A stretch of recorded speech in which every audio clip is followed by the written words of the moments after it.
Allez, on est parti avec ce ballon. Carvajal qui reste bien sur les appuis, comme à son habitude pour donner ce ballon au Croate et Josko Gvardiol. Quelle frappe! Non! Ow!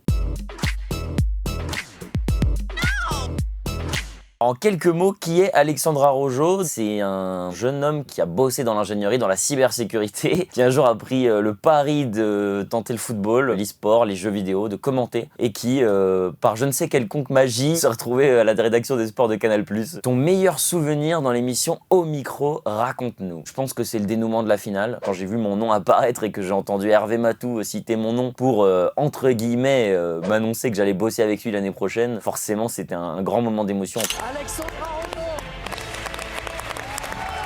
C'est une expérience inoubliable, ça je le raconterai à mes enfants, qui j'espère le raconteront à leurs enfants, qui je l'espère raconteront ça à leurs petits-enfants. Comment est née ta passion pour le foot? Elle est née très très tôt. Disons que dans ma famille c'était un petit peu une religion, le football, on est d'origine portugaise, donc forcément voilà, tout le monde consommait le football. J'ai grandi avec et aujourd'hui j'ai la chance de travailler dedans. Ils ont réagi comment tes parents quand tu leur as annoncé que tu quittais ton métier pour vivre de ta passion? Alors la réaction première, elle est un peu mitigée. Ils se sont dit voilà, t'as tellement travaillé pour arriver là, et quand tu leur dis que tu vas prendre le diplôme et le poser sur une armoire pour pas l'utiliser, forcément ils ont été un petit peu surpris. Mais avec le temps, je leur ai expliqué que vivre peut-être d'un métier passion, de quelque chose qui animait mon bonheur encore plus tous les matins, c'était encore plus valorisant pour eux comme pour moi. Et ils m'ont fait confiance et aujourd'hui ça a entre guillemets déjà un peu payé, donc ça fait plaisir. Ils vivent avec moi maintenant ce rêve. C'est quoi ce délire de se déguiser en banane pendant tes lives? Et pas qu'en banane hein, d'ailleurs. On pourrait croire que c'est pas une fierté, mais pour moi ça l'est presque. Vous devriez essayer chez vous, je pense, la banane. C'est pas mal. La clémentine aussi, c'est sympa. Ouais. Il paraît que tu es fan de musique latino. C'est quoi ta chanson du moment?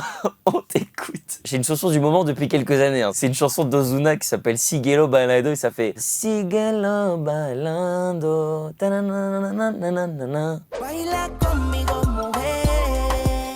Il ressemble à quoi le but de tes rêves? Il ressemble à un but de Cristiano Ronaldo, Coupe du Monde 2018, il ressemble à un coup franc à la dernière minute. On va changer un peu le scénario, il y a match nul, t'es à la toute dernière minute, l'arbitre limite il vient te voir pour te dire après ce coup franc, monsieur Araujo, je siffle la fin du match, je m'élance. T'envoies une lucarne, tu fais lever le stade, t'as gagné à la dernière minute, tu te qualifies en finale de Champions. C'est ça le but de rêve de tous les footballeurs, les gars. Il n'y a pas de doute en fait. Selon toi, qui est la plus grande légende du football? Je vais donner quelques époques. Je pense dans les années 70 jusqu'à 74, c'est Johan Cruyff. Dans les années 60, pour les Portugais, je vais dire Eusebio parce que les deux Ligues des Champions de Benfica, c'est extraordinaire. Et je pense que pour plus tard, on va laisser le trône aux deux GOAT, Ronaldo et Léo Messi. PSG ou Benfica? Ah là là là là. De mon côté, ça sera Benfica, mais ça n'enlève pas tout l'amour que j'ai pour le Paris Saint-Germain, évidemment, qui est aussi ma ville haute. Et Alexandre, avec un ballon, il est comment? Montre-nous. Bah écoutez, ça va, j'ai gardé quelques skills quand même. Hein. Attendez, hop. Voilà. Bon. Techniquement, j'étais ok. Mais moi, on me prenait parce que j'étais grand, donc derrière, c'était pas mal. Jusqu'à U19, je m'en sortais bien, balle au pied, ça va, ça va.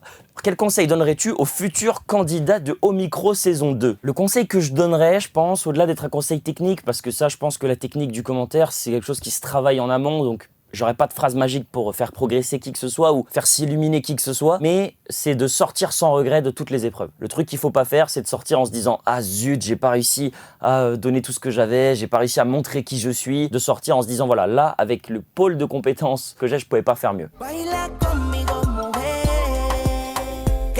Petit câlin, bisous.